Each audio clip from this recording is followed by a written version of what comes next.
Bienvenidos a mi historia. Mi nombre es Elena, aunque solo un puñado de almas, las pocas que me quisieron, me llamaban cariñosamente Elena. Mi relato comienza en Oaxaca, esa tierra de colores vibrantes y tradiciones milenarias, que para mí siempre tendrá un sabor amargo a soledad. Mi madre se fue cuando apenas tenía 3 años, llevándose consigo cualquier rastro de su calor y su amor. Solo me quedé con mi padre, Ricardo, y un silencio ensordecedor en nuestra casa.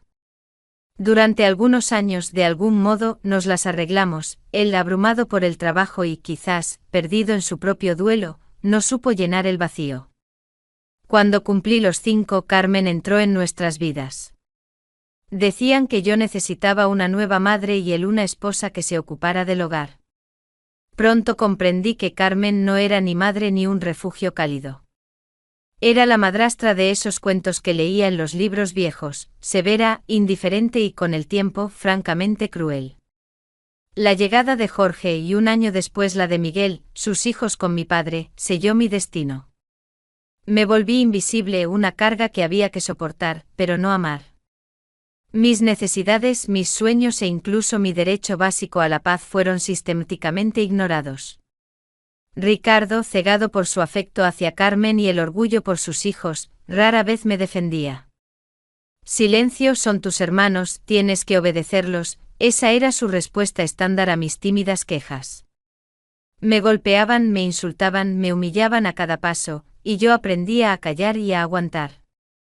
La educación era un lujo que mi padre pagaba a duras penas, pero nadie preguntaba si me iba bien, si algo me preocupaba. La única chispa en esa oscuridad era Isabel, una amiga cercana de mi difunta madre. Ella era como un rayo de sol, siempre dispuesta a escuchar, a abrazar, a aconsejar. Su hija, Sofía, se convirtió en mi confidente más cercana, la hermana que nunca tuve. Pasaba con ellas cada momento libre, absorbiendo un sucedáneo de calor familiar. Los años pasaron, y yo crecí, convirtiéndome en una joven mujer. Mi cuerpo, aunque aún algo tímido, comenzaba a adquirir formas femeninas, lo que paradójicamente solo empeoraba la situación en casa. Carmen y los muchachos se volvieron aún más maliciosos, fabricando historias sobre mis supuestas transgresiones. Tu hija robó algo, tu hija se está portando mal, esas calumnias terminaban en la mesa, y Ricardo, sin una palabra de defensa, me castigaba. Me sentía como un objeto no deseado, una mancha en el honor de la familia. Una tarde, después de otra pelea y los golpes de mi padre, me rompí. Le conté todo a Isabel, sobre la desesperanza, sobre el hecho de que no tenía a nadie. Y entonces llegó la propuesta que cambió mi vida. Ven conmigo, cariño. Serás para mí como Sofía, no te faltará nada. Solo tu padre debe estar de acuerdo. Tenía la ingenua esperanza de que Ricardo protestaría, que por una vez me mostraría preocupación. Pero cuando le repetí las palabras de Isabel, su respuesta me heló la sangre. Vete al diablo. Lárgate de aquí, no quiero verte. Espetó como si se deshiciera de un mueble viejo.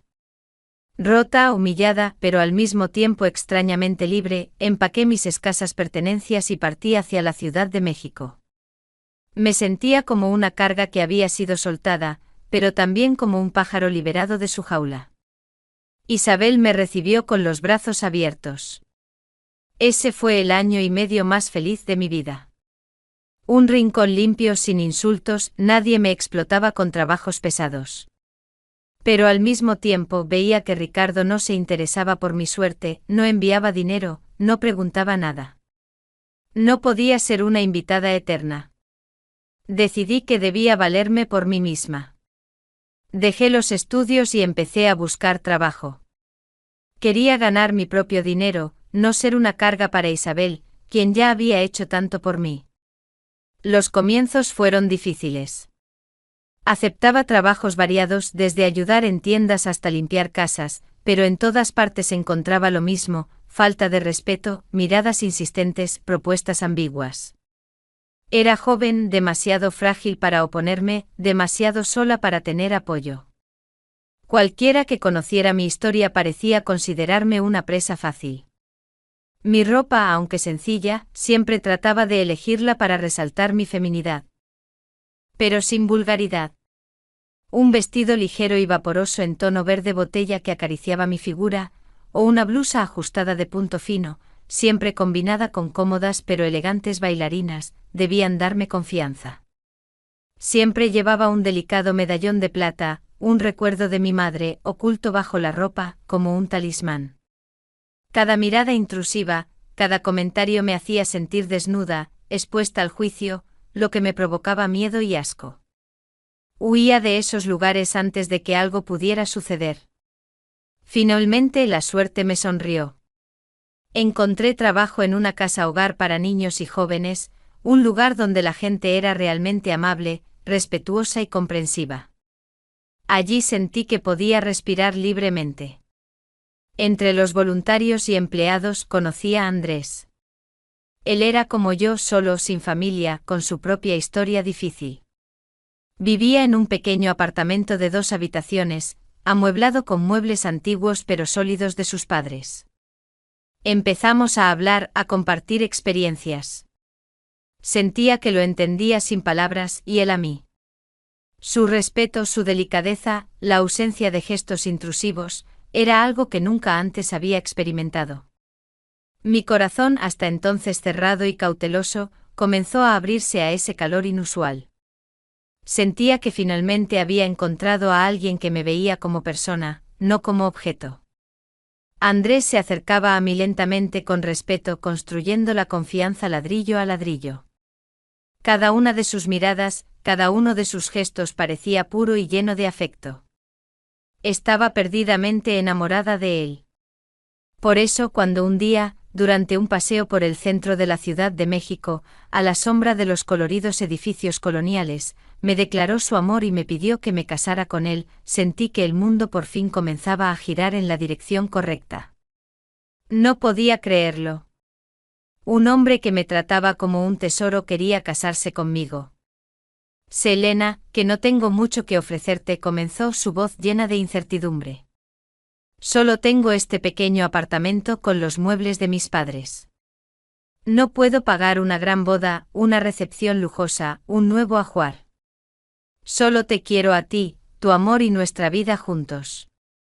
¿Aceptarías vivir conmigo, trabajar juntos, construirlo todo de nuevo?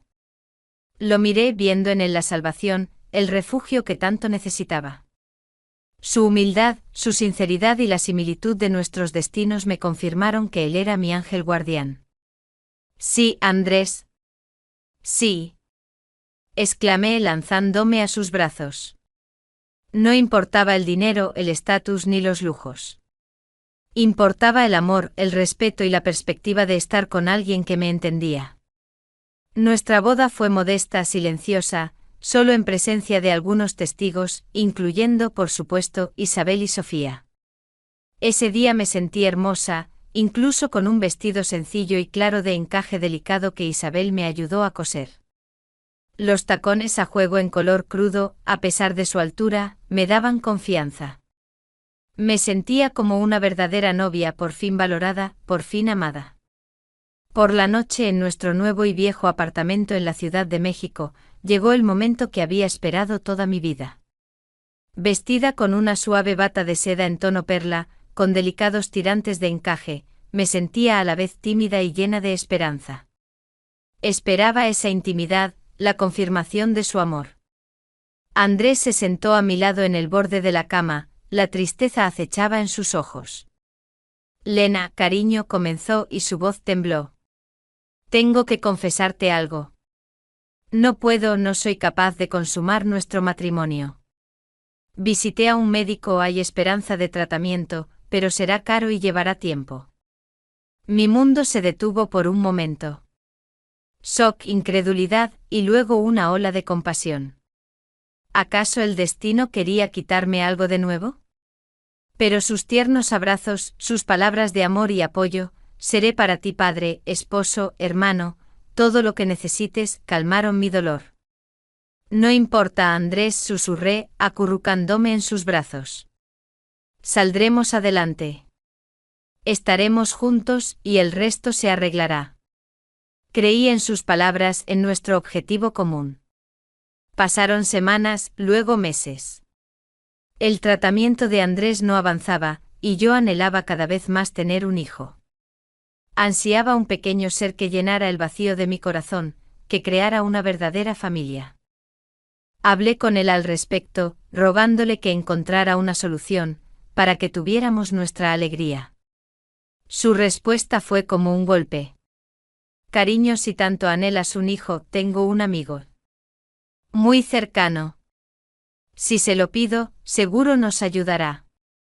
El niño será nuestro, nadie lo sabrá. Mi corazón se detuvo. Sentí que la sangre se me iba de la cara. ¿Qué dices, Andrés? ¿Estás loco? ¿Cómo puedes proponerme algo así? ¿Es que no me amas? ¿No estás celoso de mí? Las lágrimas corrieron por mis mejillas y grité sintiéndome traicionada y humillada. Esperaba que él también explotara, que comprendiera mi dolor. En cambio, hizo un gesto con la mano. Lena, cariño, cálmate. Solo estaba bromeando. No seas tan negativa. A veces hay que liberar la tensión. Aparentemente lo dejé pasar, pero en el fondo de mi alma algo se rompió. Nuestra vida era como un castillo de naipes, y él acababa de quitar uno de los pilares. Nunca más lo miré igual, con el mismo amor y confianza incondicional. Esa noche no pude dormir. Las palabras de Andrés se repetían en mi cabeza como un eco maligno. ¿Cómo puedes decirme algo así? ¿Estás bromeando? Él se disculpaba, me decía que estaba tenso, que era una broma de mal gusto. Me aferré a sus palabras, a la idea de que era una simple broma, aunque una voz en mi interior me gritaba que no era así. Trataba de convencerme de que era el mismo Andrés que me había salvado, el hombre que me amaba, y no un monstruo que me proponía algo tan indecente. Pero la confianza se había roto. La dulce inocencia de nuestra relación se había contaminado para siempre, reemplazada por una sombra oscura. Los meses siguientes fueron una lenta agonía. Los ahorros de Andrés para su tratamiento se acabaron rápidamente. Dejó de hablar de visitar a los médicos y se volvió distante, preocupado, encerrado en sí mismo. Yo intentaba ayudar, pero él me rechazaba. Una noche lo encontré en el sofá, pálido y sudoroso, con una revista de salud abierta en la página de un hospital caro. Me senté a su lado, sintiendo la desesperación de su silencio. ¿Qué pasa, amor? ¿Por qué no hablamos? Podemos pedir un préstamo, podemos trabajar más. Y entonces me miró con una expresión que nunca le había visto, una mezcla de cálculo, vergüenza y al mismo tiempo, una extraña excitación. Lena, cariño, empezó y su voz sonaba extrañamente fría. No hay suficiente dinero para un préstamo y nuestro trabajo no es suficiente. Pero, tengo una idea. Una forma de conseguir dinero, rápido. Sé que es arriesgada, pero es la única opción. Para nuestro futuro, para nuestro hijo. Me helé. Sabía que se refería a su broma anterior. Me sentí como una marioneta, y mi propio cuerpo se volvió un objeto. Me sentí vulnerable y al mismo tiempo extrañamente poderosa, como si mi feminidad fuera una moneda de cambio. En mi desesperación, en mi deseo de salvar lo que quedaba de nuestra relación, acepté. No por elección, sino por resignación. El plan era sencillo, escalofriante y sucio. Yo debía encontrar hombres, llevarlos a nuestro apartamento y, en el momento preciso, Andrés aparecería y los asustaría. Ellos, en su vergüenza, nos darían dinero a cambio de su silencio. Me convertí en el cebo. La primera vez fue un tormento. Andrés me compró un vestido, un simple vestido negro, ceñido, pero recatado, que de alguna forma me hacía sentir desnuda. Lo combinó con unos tacones altos, que hacían que mis caderas se movieran de forma antinatural, como si no fueran mías. Me sentía disfrazada, como en una obra de teatro. El primer objetivo fue un hombre mayor, de unos 50 años, de una empresa de construcción.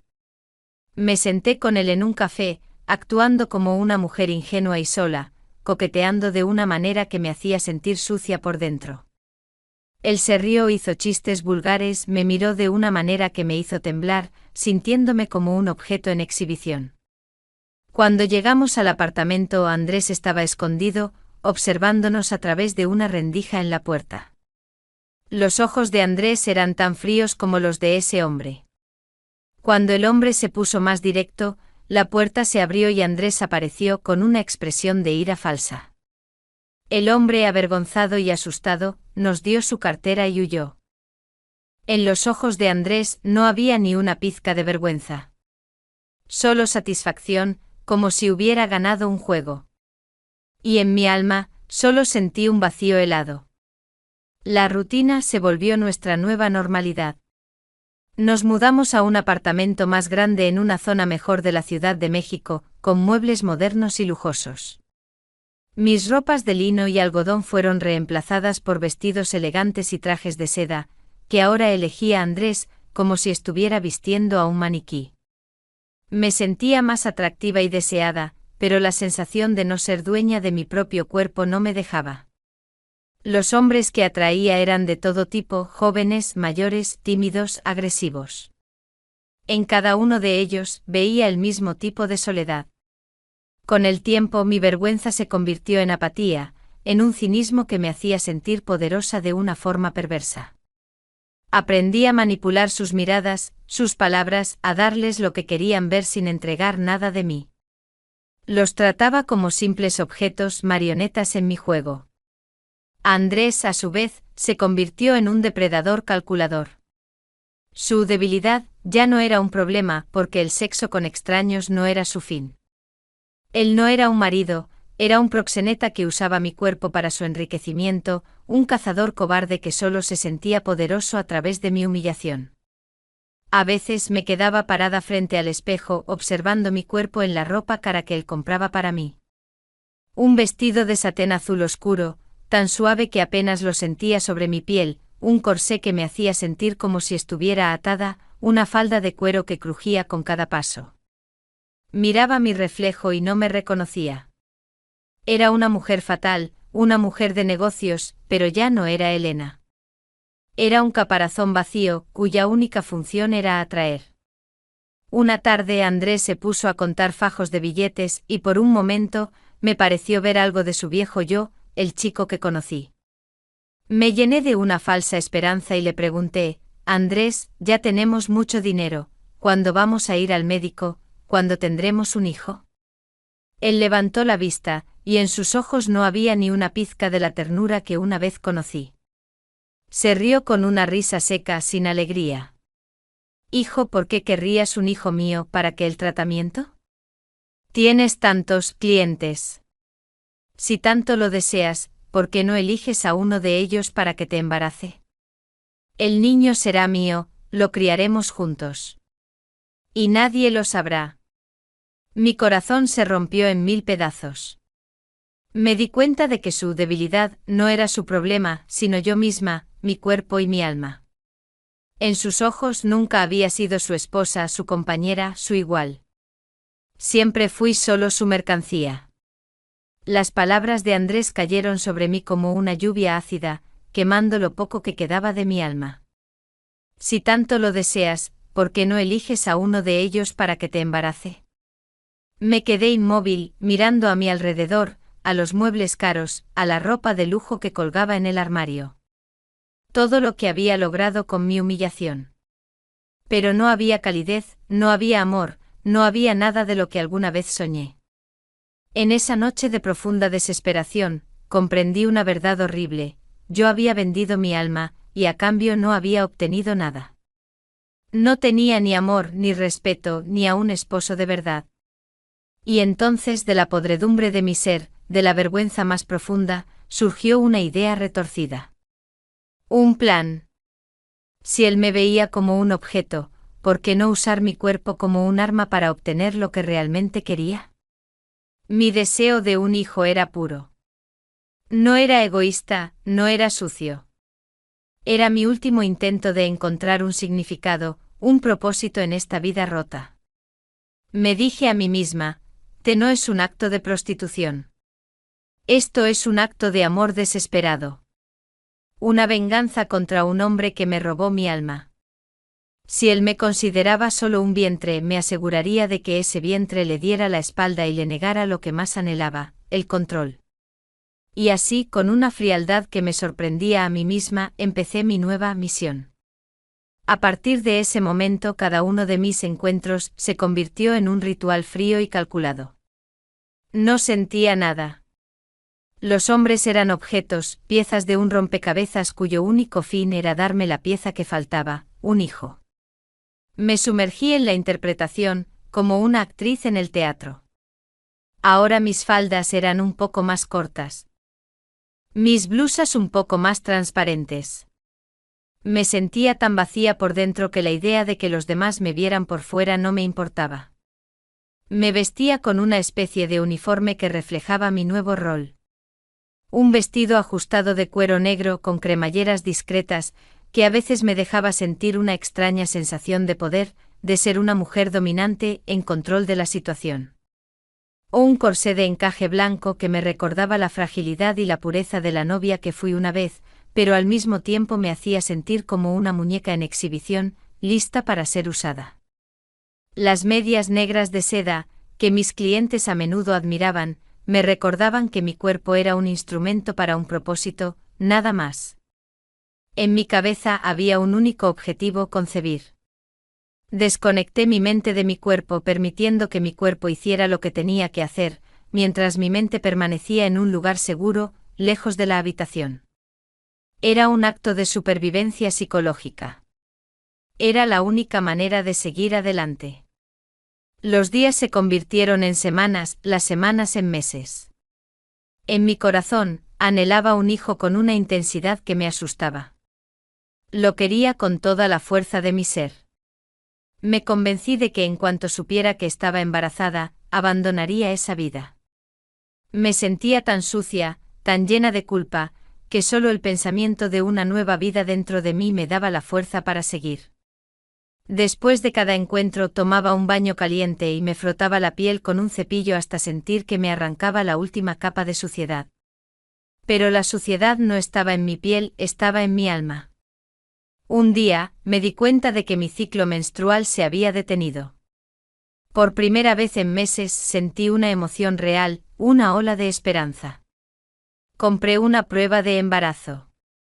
Mis manos temblaban mientras esperaba el resultado. El miedo y la esperanza luchaban dentro de mí. Y entonces aparecieron dos líneas. Dos débiles pero claras líneas. Una emoción tan grande, tan pura, me llenó el corazón que me quedé sin aliento. Las lágrimas que hacía mucho no sentía, corrieron por mi cara, pero no eran de dolor ni de vergüenza, sino de una inmensa felicidad. Tengo un hijo, susurré. Tengo un hijo. Sentí que mi vida, por fin, tenía un sentido. Mi cuerpo, que había sido mi prisión, mi vergüenza, se había convertido en un santuario. Esa noche, cuando Andrés regresó a casa, no lo dudé. Estaba sentada en la sala, con una expresión de paz que no había tenido en mucho tiempo. Andrés, dije con voz firme. Tengo que decirte algo. Estoy embarazada. Y ya no voy a seguir con esto. Esperaba una pelea, un grito, o que me regañara. Pero él solo se quedó mirándome con una extraña y satisfecha sonrisa. Lo sabía, dijo en un tono que me heló el corazón. Sabía que eras una mujer valiente y lista. Hiciste lo que tenías que hacer. Se levantó, me abrazó con una ternura que me pareció ajena. Ahora, cariño, tendrás el niño que tanto anhelas.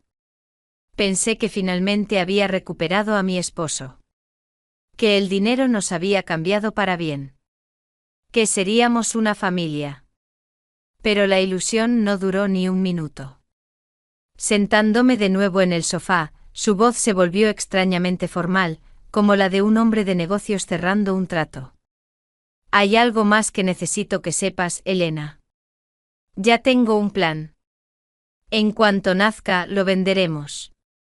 He estado en contacto con gente muy poderosa. Gente que está dispuesta a pagar una fortuna por un bebé. Con ese dinero seremos libres, podremos hacer lo que queramos. Y después podemos tener otro. Y luego otro. Serán nuestros pequeños tesoros, ¿verdad? Yo me encargaré de venderlos, tú te encargarás de darlos a luz, ¿qué te parece? Es perfecto. Tendrás la experiencia de ser madre, y yo tendré una forma de mantenernos a ambos sin tener que ensuciarme las manos. Y si te sientes muy apegada a uno, lo podemos dejar. Pero el primero, lo venderemos. Ya tiene un precio.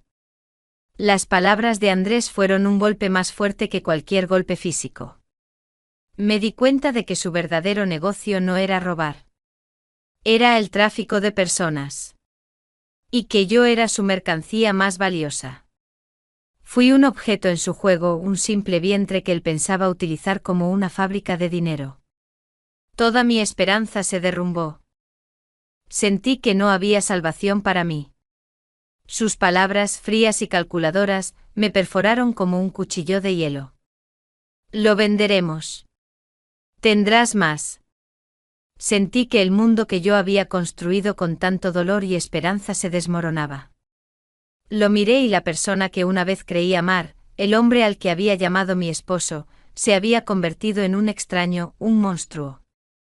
En sus ojos no había ni una pizca de humanidad, solo un brillo de avaricia.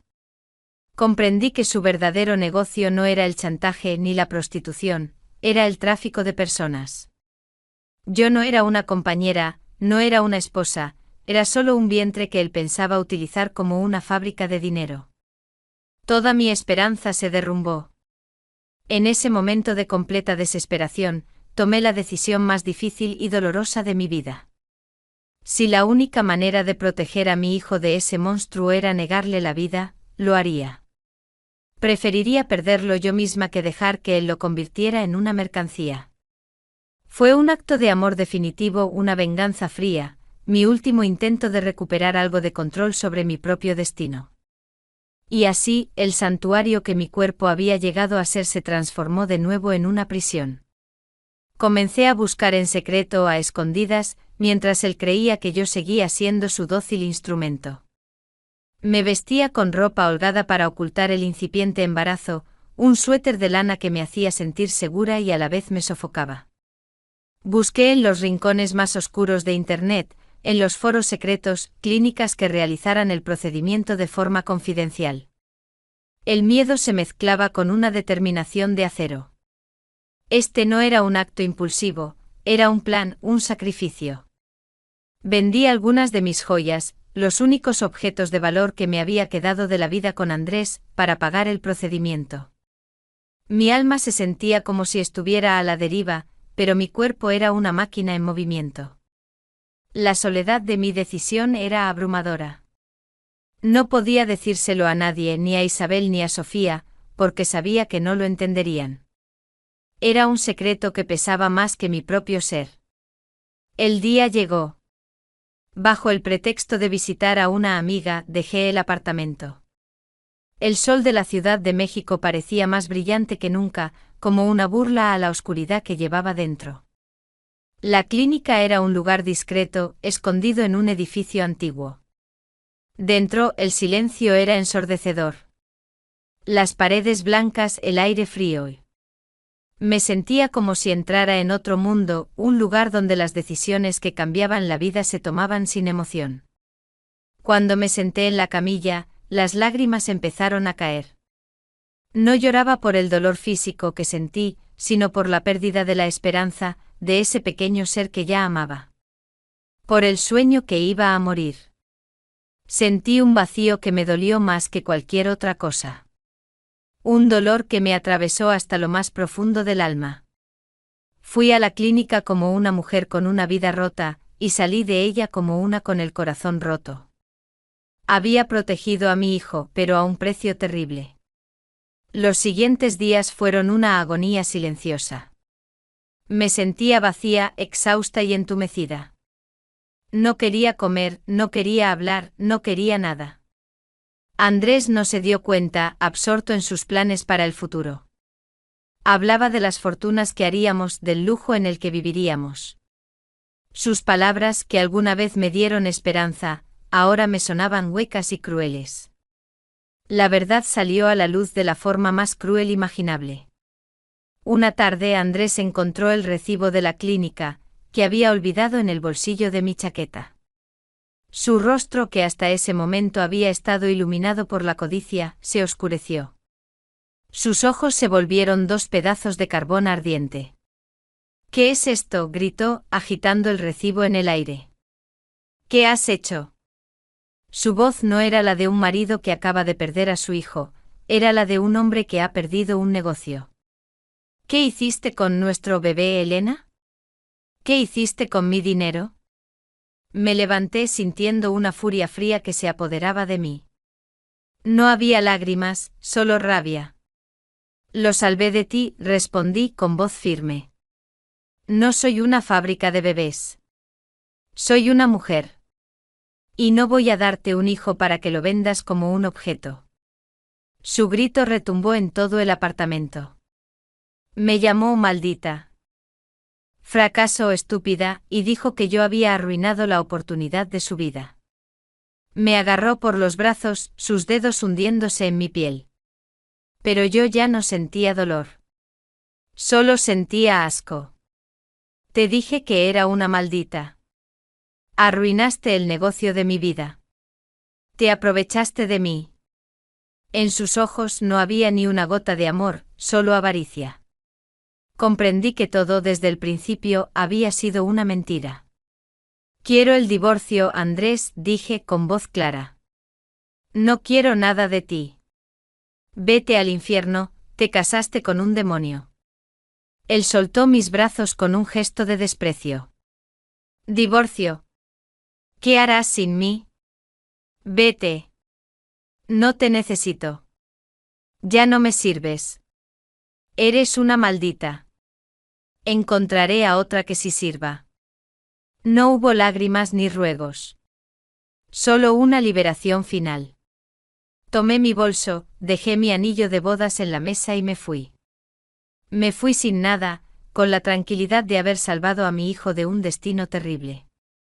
Y con la certeza de que nunca más sería el objeto de un hombre. Salí de ese apartamento sintiéndome más ligera que nunca, pero también más vacía. No tenía nada.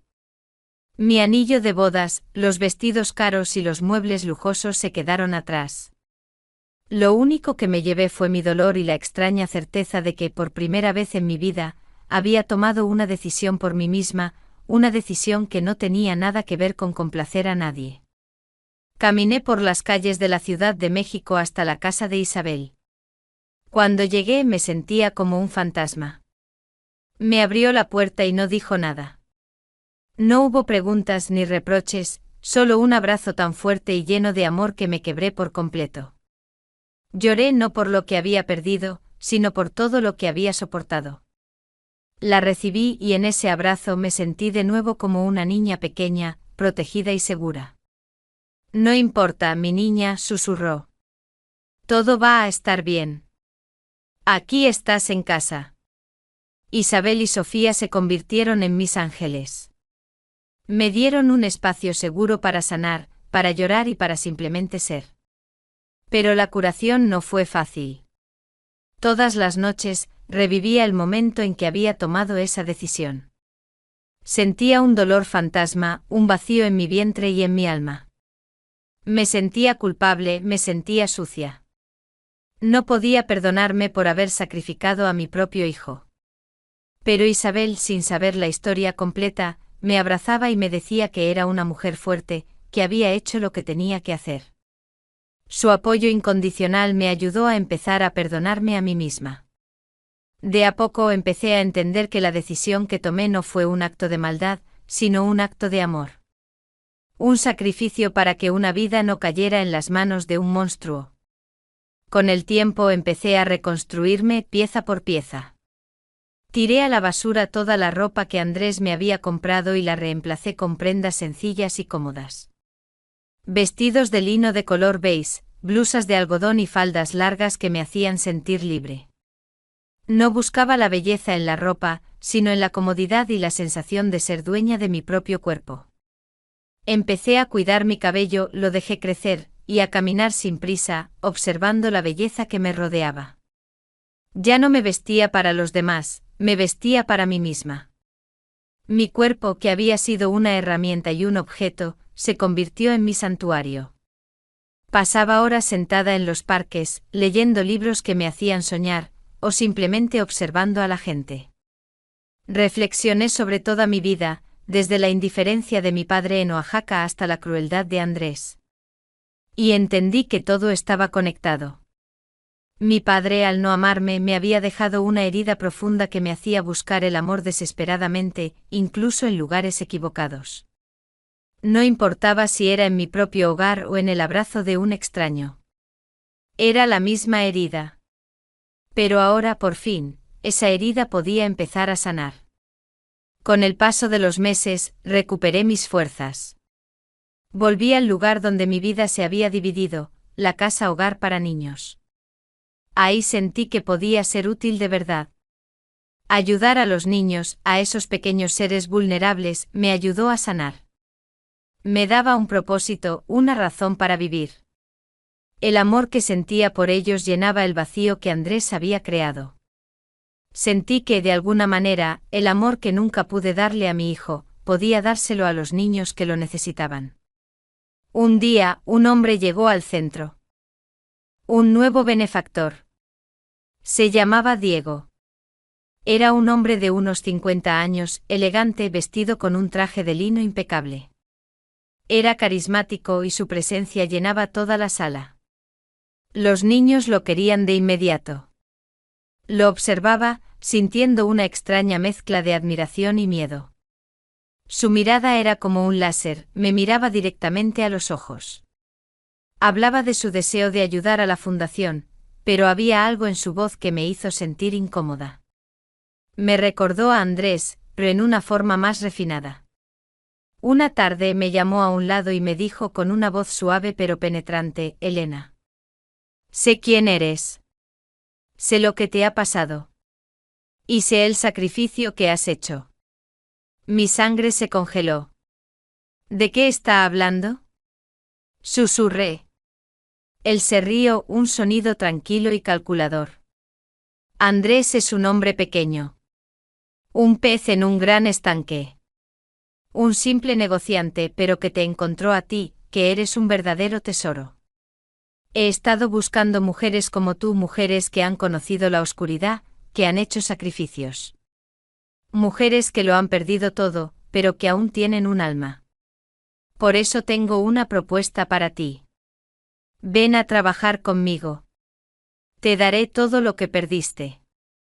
Un lugar en el mundo, un propósito. Podrás usar tu fuerza para un bien mayor. Te prometo que nunca más te sentirás sola.